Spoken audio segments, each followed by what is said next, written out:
Jeremy. And I'm Scott. And we're the Full-Time Humans. Yes, we are. And that is Malachi. So we eat plant-based, we eat vegan, we try to make sure that we eat healthy most of the time. And we are heading to Montana next. Yes.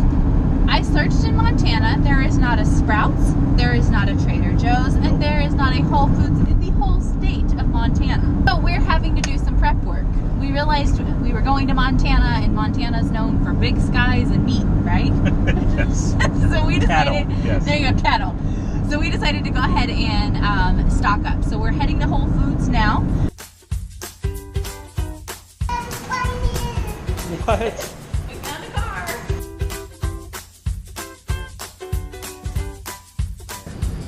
Vegan chocolate chip cookies. This is the Daya cheesecake. We have the New York, which we just tried. We have the strawberry, the lime, or the chocolate. Lime time. It's vegan, and Dad gets to pick this time, so we're picking the strawberry. So my choice is the strawberry, and this is what we're getting. We're taking home key lime. Wonderful to have a choice as a husband.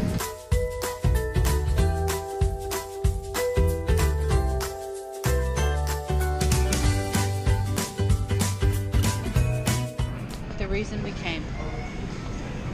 So we have the Daya dressings. We have the jackfruit for tacos. The smart grounds for kind of a little bit of everything. Sometimes you just need a little bit of kick in your flavor. And then of course the key lime cheesecake, and then some Daya shredded cheese, which actually melts and tastes like real cheese, but it's an arrowroot. It's made out of arrowroot. I didn't really coach her up on that one. You just kind of left me there to hang. Left you hanging. And our son, who's always animated, yes, buddy. I keep dying. He keeps dying playing Mario Brothers. We have vegan donuts. You should probably, before you eat, taste one of these because you might want some more. And if you said you're traveling. All right, pull one out and take a bite. I don't need it. If you like them, we'll go get another one. Even We're getting all the insider tips. customers have said like, yeah, I like the vegan one's the best.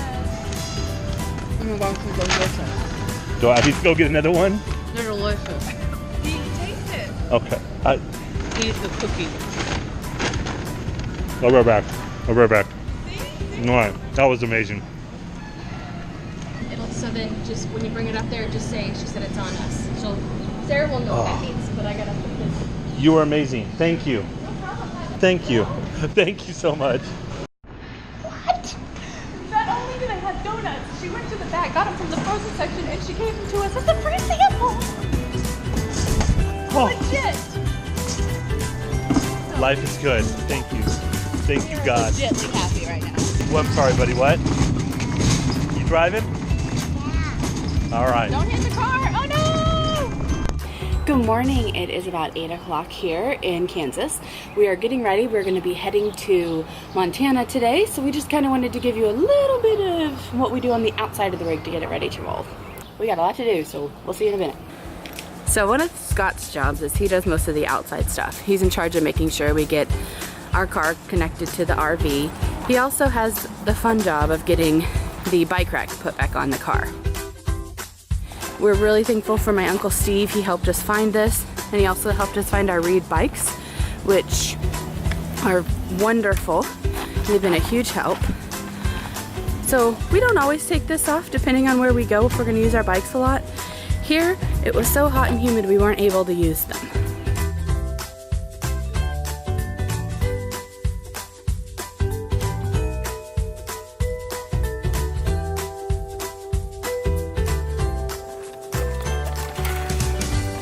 So with this rack, it's really nice because you have the back tire that you latch in, get it really nice and tight. And then the front tire, you just go ahead and take this bar and you pull it over the top of the tire. Doing the smallest bike is actually the hardest one to do. Okay, so I'm putting the lock on the bike on top of the other locks that are there, just so if one happens to fall off or get loose, we have a little extra safety, like a redundancy measure in place.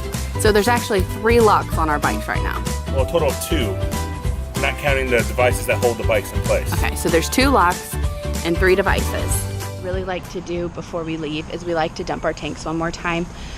We did it a few days ago, but we just like to make sure we have some clean tanks and some fresh water just to be sure. Rather, you know, have nothing in my tank than be full. And here we go.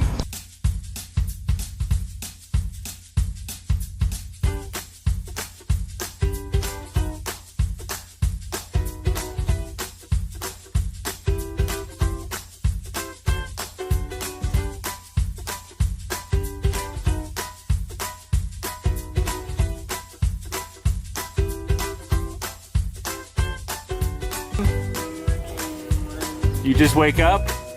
Did you sleep good? So now I gotta go put on a show for little one while we finish everything else.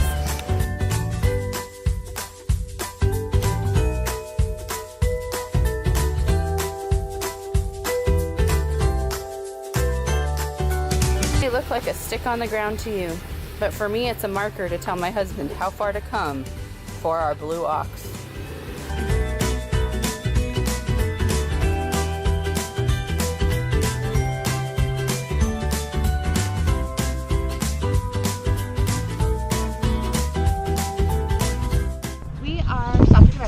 We're not very far from where we started this morning, but we want to make sure that we check everything. So we kind of get the GoPros and just check to make sure that everything's working in the car, it's pulling properly, our blue ox is in place, and there's nothing kind of awry on the outside of the rig. It's just a double check we like to do once we leave the city that we originated in. So we hit the first rest stop, pull over, and just a 3-4 minute check.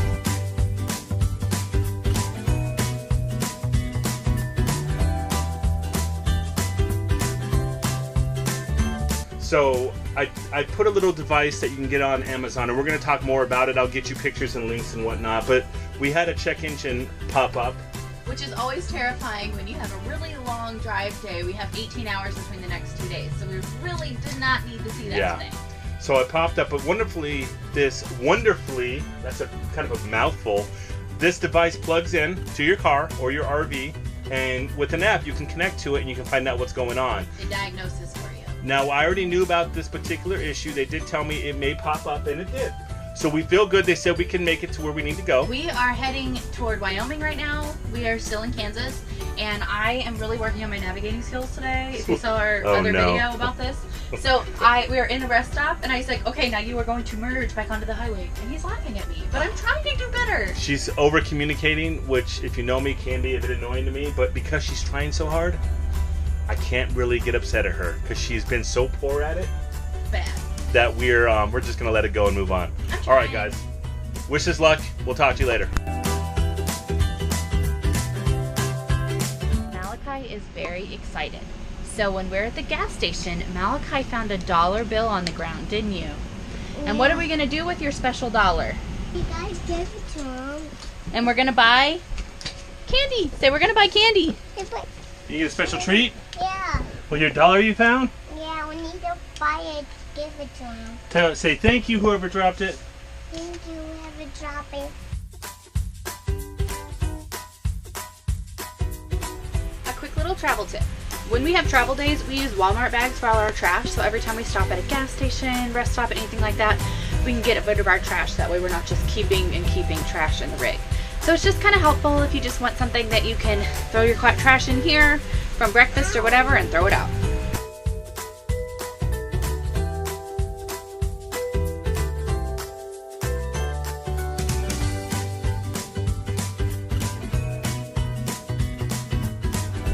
We are at a rest stop in Wyoming somewhere, and we just got out and ran around the RV a few times, chased Malachi, went to the bathroom, and just kind of did our thing. And now we're heading north toward Casper, Wyoming, and hoping to make it into Montana tonight, but we'll see how long we make it. High fives.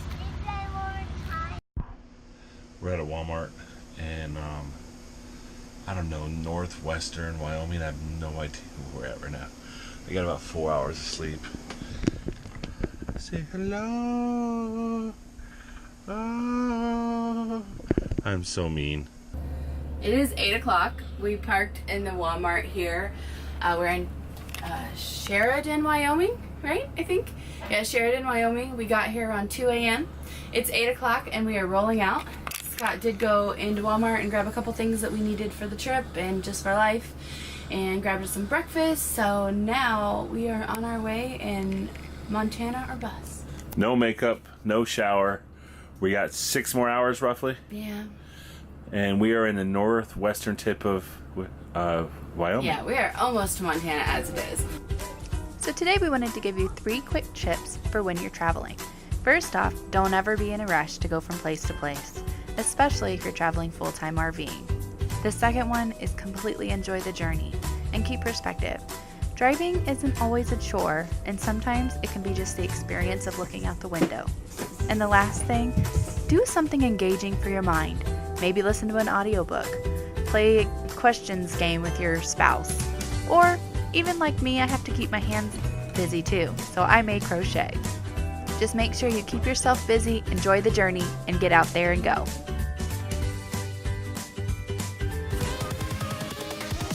Here we go.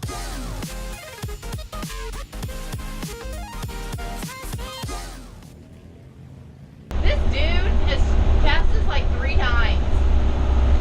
I feel like he's like a game trying to kill us. And he just keeps wanting to feel us out. Anyway, the third thing. What is He's the a third? huge full-time humans fan. On a